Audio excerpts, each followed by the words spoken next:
Well, unfortunately, we will not be able to go to James Dean this year under our own power.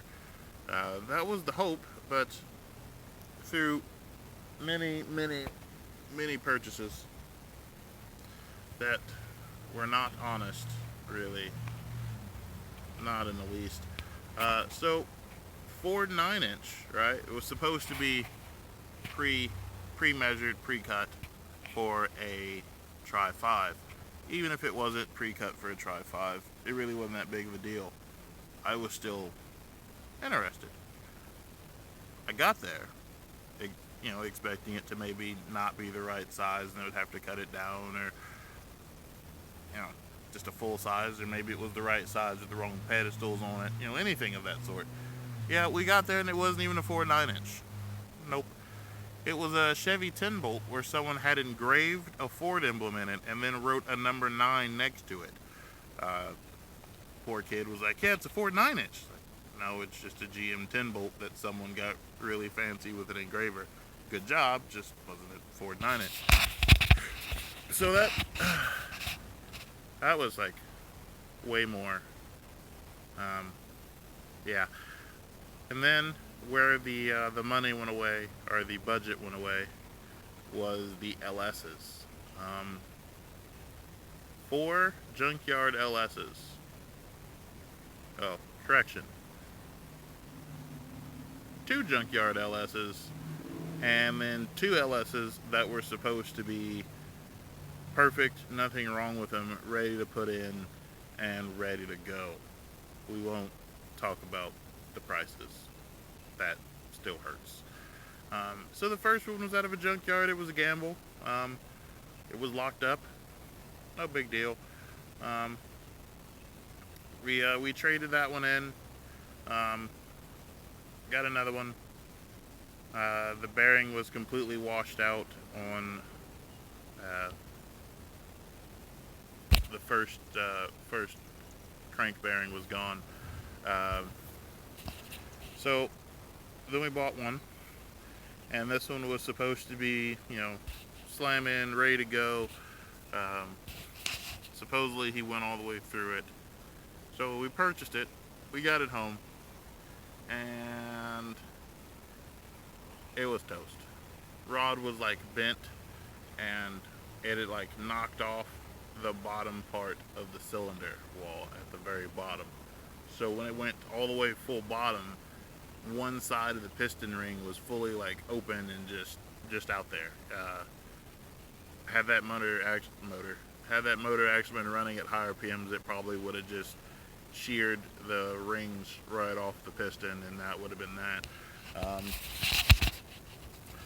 We got another one, and this one was supposed to be just a bad head gasket. He said he was coming home and he noticed it started overheating, so he pulled over and it was a bad head gasket. He didn't know how to fix it, so he wound up getting a new car, but he pulled the motor and kept it in case he could put it in something else. That one wasn't too terribly bad, but we got it and we looked through it and it turned over, and then we saw it was the milkshake inside, which I thought, it shouldn't be too terribly bad, right? Bad head gasket, you probably deck the head, maybe a set of new heads at most. No, it was toast. Cylinder 4 had a large split in the cylinder, and it was putting the compression from the cylinder into the coolant, and when it would come down, it would suck the coolant into the compression chamber through this crack in the cylinder. Album was toast. So then we found another person who was like, yeah, we've got this motor, great motor. He's like, you can hear it run on the stand. It ran on the stand. It ran great. Sounded beautiful. And it also had spun bearings in the motor. Um, then we had got contacted by a guy on Facebook who said that he has this absolutely beautiful motor. He had just spent the last 5 years rebuilding it, and He sent some photos, and there were some red flags because the motor was painted red. Like, the intake was painted red, the block was painted red, the headers were painted red, the oil pan was painted red. And he was like, yeah, dude, it's great. We went all the way through it, all these new parts. But the whole thing was painted fucking red. Um, which was kind of a red flag. But, we went out there to look at it anyway. And dude wanted... Hold on to your shorts, people. This is the shit I'm talking about that, just annoys the shit out of me. Dude wanted $5,000 for this motor. Do you understand me? Hold on, let me help you out. $5,000 for this motor. 5 of them. $5,000. To which I simply said, can we take off the oil pan and can you rotate the motor? I would like to check the bearings. Let's see how it looks. Pops the pan. Oh, I'm sorry. That's a lie. He didn't pop the pan. I asked to pop the pan. His response was he's not taking the pan off. The pan's not coming off. He said, if I could pop the pan off, that ruins the gasket. Who's going to pay for the gasket? Then I got to pay for a new gasket. And I was like, dude. He was like, you said you spent all this money into it. I just want to see what's in there. Because I told him my plans was that I wanted to have a motor that I could put boost to at some point. I wanted to put a turbo on it. Even if it doesn't stay in the car that it's going in, which this one will probably stay in there. But even if it didn't go in there, I was like, well, I got cars in the future I want to build that motor to be good for. But he wasn't letting me look inside this motor. The closer I looked at it, I could see grease under the paint. He had just painted over the grease, like you could touch it and you could feel that it was grease. You could move it, and then the paint would fall off, and grease would be on your finger. So I know, some of you might, but I know most of you, if you spend the time to rebuild a motor, you're not just going to leave it greasy. You're going to clean it before you paint it, because you spent that much time, just fucking clean it. And he started to get all pissy. He's like, don't touch my motor. If you ain't going to buy it, don't touch it.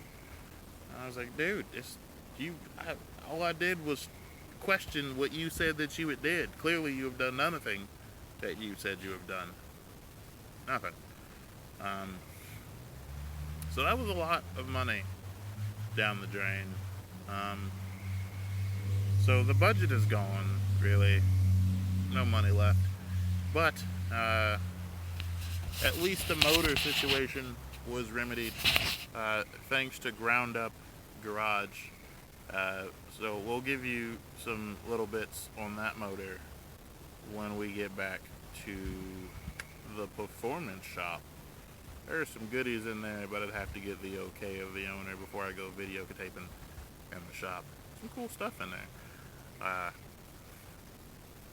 But that's where the motor from Ground Up Garage is sitting right now, which I have to say huge thanks to that guy for a motor, because I was about to give up. Granted, there's no budget left for this car. This car is probably gonna sit and rot into the ground now that all the money's gone from all the parts that were supposed to be good parts, and they were just all shitball parts.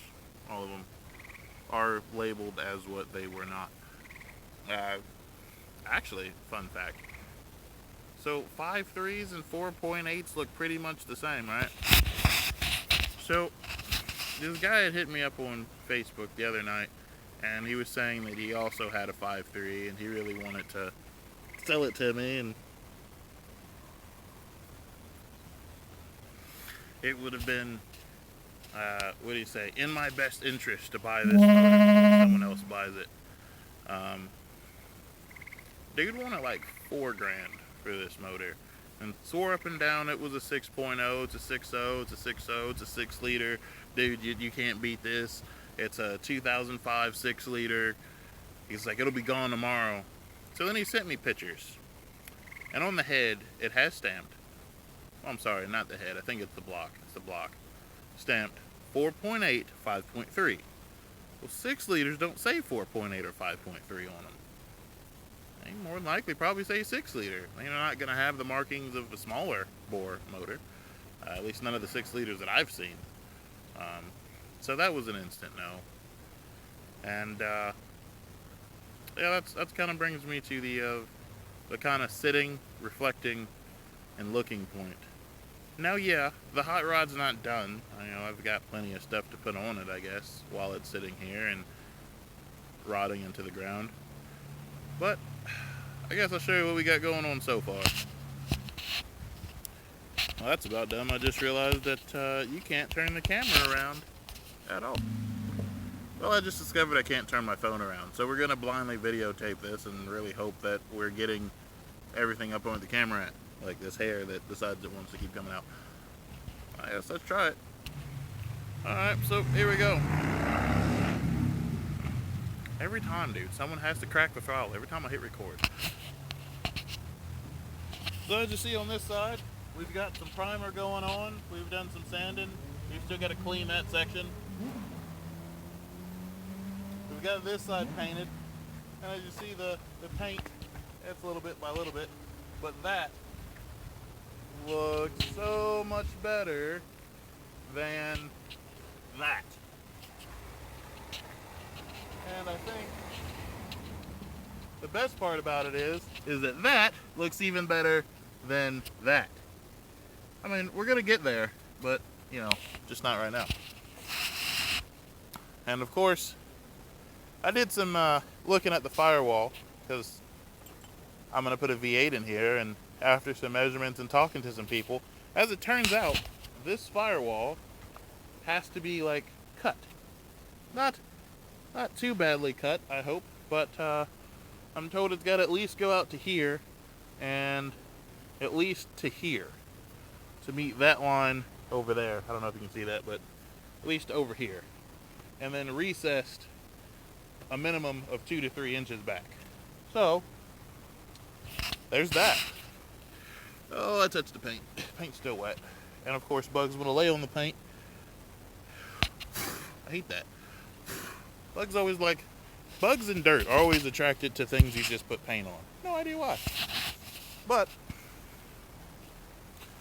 as we're painting this old girl and getting this old girl ready, I guess once the paint's all on it and we finished up in the front, we'll start hanging suspension. And then who knows? I got $125 left, so let's see what happens with, I guess, $125.